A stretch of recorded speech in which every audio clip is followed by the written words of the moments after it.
Hello student, जय Siya Ram. Student, मैं निशु यादव स्वागत करती हूँ एक बार फिर से आप सभी का मेरे इस यूट्यूब चैनल पर जिसका नाम है बिलीव योरसेल्फ। स्टूडेंट, आज मैं लेकर आई हूँ आप सभी के लिए एक नई वीडियो एक नए टॉपिक पर। जो भी स्टूडेंट जो मेरे से HPSC PGT subjective paper mock के स्टूडेंट है और जो नए स्टूडेंट है, उनकी क्वेरी आ रही थी कि मैम EMRS जो कि भविष्य में होने वाला है, प्रोबेब है कि दिसंबर में हो जाए आपका एग्जाम। ठीक है, अगर दिसंबर में भी नहीं होता है, जनवरी तक भी जाता है, तो मैं आप लोगों को ये बोलना चाहूँगी कि एग्ज़ाम के लिए हम लोगों के पास टाइम कम ही होता है, चाहे कितना भी टाइम मिल जाए। तो एज अ स्टूडेंट आप लोग लगे रहिए, आपकी मेहनत करने में आप लोगों को कभी नहीं पता चलेगा कि आपकी कब पूरी प्रिपरेशन हो चुकी है। ठीक है, अगर आप लोगों ने टॉपिक्स पढ़ लिए यानी सिलेबस गो थ्रू कर लिया है तो आप लोग मॉक पे लगे रहिए। ठीक है, MCQ करते रहिए। अगर अभी टॉपिक बाकी है तो टॉपिक्स करते रहिए या फिर दोनों को साथ साथ चलाते रहिए। देखो, आज मैं ये स्ट्रेटेजी वीडियो लेकर आई हूँ EMRS को ध्यान में रखते हुए, और जो भी स्टूडेंट अपनी स्ट्रेटेजी फॉलो कर रहे हैं तो वो करते रहे, लेकिन मैं उन स्टूडेंट के लिए आई हूँ जिन लोगों को पता नहीं है या फिर पता नहीं चल रहा है कि अब क्या करें, क्योंकि एग्जाम डेट नहीं आई है तो स्टूडेंट बड़ा डिमोटिवेशन फील कर रहे हैं, या फिर HPSC PGT वाले स्टूडेंट जो सब्जेक्टिव पेपर देने जा रहे हैं और EMRS भी फिल कर रखा है, तो दोनों को मैनेज एक साथ कैसे करें। ठीक है, तो इन सभी क्वेश्चन के आंसर आपको मेरी इस वीडियो में मिल जाएंगे, और आप लोग मेरी स्ट्रेटेजी वीडियो को ध्यान से देखें। अगर आप लोगों को कुछ पॉइंट्स ऐसा लगता है कि मतलब मैम ने सही बताया है और कुछ अपने पॉइंट जोड़कर तो एक अपनी अच्छी स्ट्रेटेजी बना सकते हैं। ठीक है बेटा, स्ट्रेटेजी सबकी पर्सन टू पर्सन वेरी करती है, बट मैं एक जर्नल जो स्टूडेंट्स हैं उनको ध्यान में रख के चीज़ें बनाती हूँ।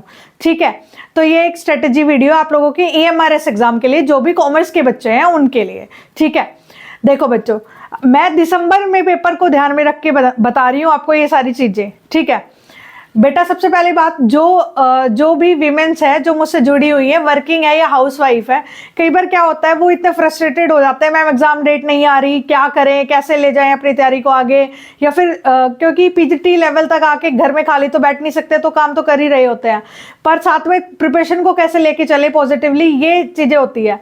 देखो, एक बात समझ लो मेरी बात, कि एक बार में शायद ही किसी बच्चे का होता होगा, क्योंकि आज का कंपटीशन बहुत ज़्यादा कॉम्प्लिकेटेड हो चुका है, तो एक बार में नहीं होता, बट एक दिन जरूर होता है अगर आप कंटिन्यूसली लगे रहते हैं उसी फील्ड में तो।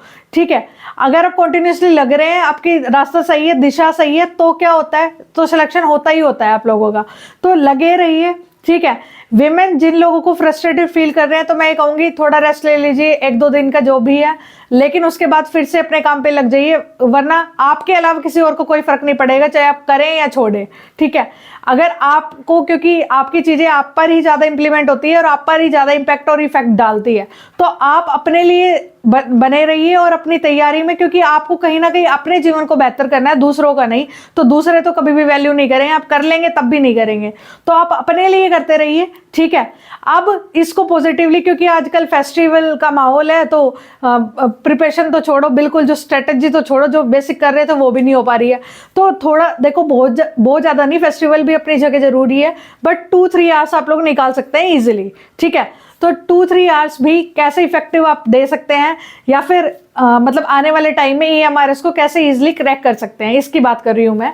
देखो, EMRS जैसा कि अगर आप सीरियस स्टूडेंट है, आप लोगों को पता होगा कि क्या क्या पूछा जाएगा। जनरल पार्ट में आप लोगों का Hindi, English, maths, reasoning, teaching aptitude और ICT। ठीक है, हिंदी इंग्लिश आप लोगों की कंपलसरी नहीं है, 4 मार्क्स, मतलब आप लोगों को पासिंग मार्क्स लेने हैं एक तरह का। ठीक है, ये 3 सब्जेक्ट्स हैं, ये आप लोगों को अच्छे से करने हैं। रीजनिंग, मैथ्स, मतलब मैथ्स सीधा सीधा तो नहीं लिखा हुआ है, बट क्वांट का सीधा मतलब कुछ टॉपिक आप लोगों को करने हैं। ठीक है, टीचिंग एप्टीट्यूड और ICT, ये देखो स्टूडेंट, मैं यही कहूँगी कि जब तक ना एग्जाम की डेट नहीं आते ना, स्टूडेंट इस जनरल पोर्शन पे ध्यान नहीं देता, और कहीं ना कहीं इसी में लैग की वजह से एग्जाम क्लियर नहीं हो पाता है। तो अब मैं आप लोगों को सीधा सीधा ये कहना चाहूँगी कि जनरल पार्ट को भी सेम इंपॉर्टेंस दें।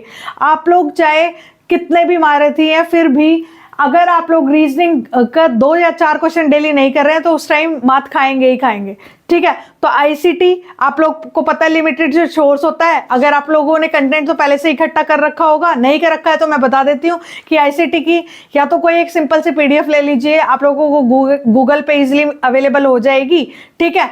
और टीचिंग एप्टीट्यूड के लिए आप लोगों ने सारे जितने भी टेट एग्जाम है, अगर आप पीजीटी के लिए जा रहे हैं तो टेट तो क्लियर कर ही होंगे, जितने भी टीचिंग एप्टीट्यूड किसी भी एग्जाम में आता है, देखो सीडीपी की बात नहीं कर रही हूँ, यहाँ पे टीचिंग एप्टीट्यूड बोला हुआ है, तो नेट लेवल का जो नेट में टीचिंग एप्टीट्यूड पूछा जाता है वो भी आप किसी भी चैनल से या फिर कहीं से भी कवर कर सकते हैं, ठीक है। तो टीचिंग एप्टीट्यूड ये वाले पोर्शन को आप लोग छोड़ नहीं सकते हैं कि एग्जाम डेटा देगी तब पढ़ेंगे, इसको इक्वल इंपॉर्टेंस दें। अगर आप लोग इस पे सेपरेट वीडियो चाहते हैं तो कमेंट बॉक्स में कमेंट करें, मैं बता दूंगी कहाँ से क्या पढ़ना है, ठीक है। अब आई कॉमर्स की बात, तो कॉमर्स में देखो आप लोग ना कॉमर्स का सिलेबस सबको जब भी सिलेबस देखते हैं ना तो ये भी आता है ये भी आता है ऐसा होता है, लेकिन जब क्वेश्चन करने बैठते हैं या फिर एग्जाम में हो जाता है, क्योंकि बेसिक चीजें भी गलत हो जाती है कई बारी। तो मैं ये कहूंगी कि जब भी किसी एग्जाम के लिए जा रहे हैं ना तो सिलेबस एक बार होना, सिलेबस एक बार हुआ है आप लोगों का इसका मतलब ये नहीं है कि भाई ठीक है होगी प्रिपरेशन, नहीं भाई, सिलेबस कम से कम भी 10 टाइम्स होना चाहिए, 10 टाइम्स, ये कम से कम बता रही हूं मैं, ठीक है, ये कम से कम एटलीस्ट 10 टाइम्स, ठीक है। अगर आप लोग कॉम्पिटिटिव को क्रैक करना चाहते हो तो एटलीस्ट 10 टाइम्स होना चाहिए। आप देखो आप लोगों ने एक बार पढ़ लिया, उसके बाद कैसे पढ़ना है मैं बताती हूँ। देखो आप लोग अपने टाइम टेबल को, आप लोगों के पास 3 आवर्स है सपोज करो पढ़ने के लिए, विमेन के पास मान लो 3 आवर्स है, तो 3 आवर को 3 पार्ट में बांट लिया, 1 आवर के लिए थ्योरी, 1 आवर रिवीजन और 1 आवर एमसीक्यू, ठीक है। इसमें से ये नहीं कर सकते कि 3 घंटे हमने एमसीक्यू किए हैं, ठीक है, या फिर 3 घंटे सिर्फ रिवीजन किया या फिर 3 घंटे सिर्फ हमने थ्योरी पढ़ी है, नहीं जी, तीनों को इक्वल इंपॉर्टेंस देनी है हम लोगों को। कितना भी 6 घंटे हैं तो 2-2 घंटे दे दो, ठीक है।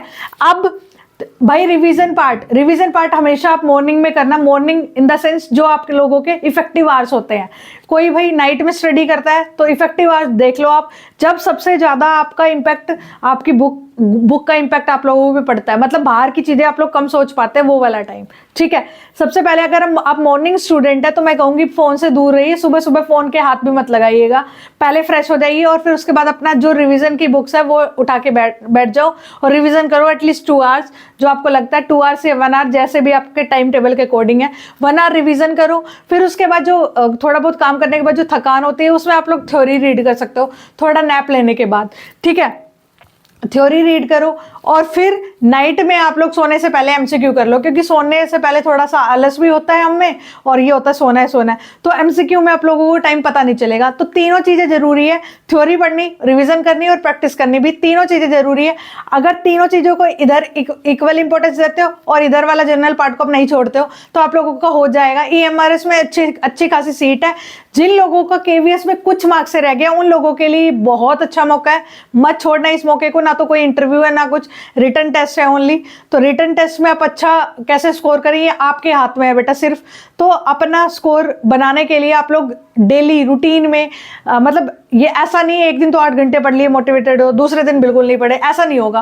पहले दिन भी 3 आवर्स कर लो, दूसरे दिन भी 3 आवर्स कर लो, ऐसे कंटिन्यू लगना जरूरी है, ठीक है। और जो विमेन मेरे को बार बार मैसेज करती है मैम नहीं हो पा रहा है, देखो मैं आप लोगों के लिए 100 बातों की एक बात कहूंगी कि अगर आप लोगों को नहीं करना है तो छोड़ दीजिए, ठीक है। अगर नहीं करना है तो छोड़ दीजिए, बट बीच में मत पीछे करूं या ना करूं, क्योंकि ना तो आप इधर के रह पाएंगे ना इधर के, ठीक है। अगर आपको नहीं करना है तो बिल्कुल ही छोड़ दो, ठीक है, लेकिन आप छोड़ नहीं पाएंगे, आई नो जिनके सपने बड़े हो जाते हैं वो नहीं छोड़ पाते हैं।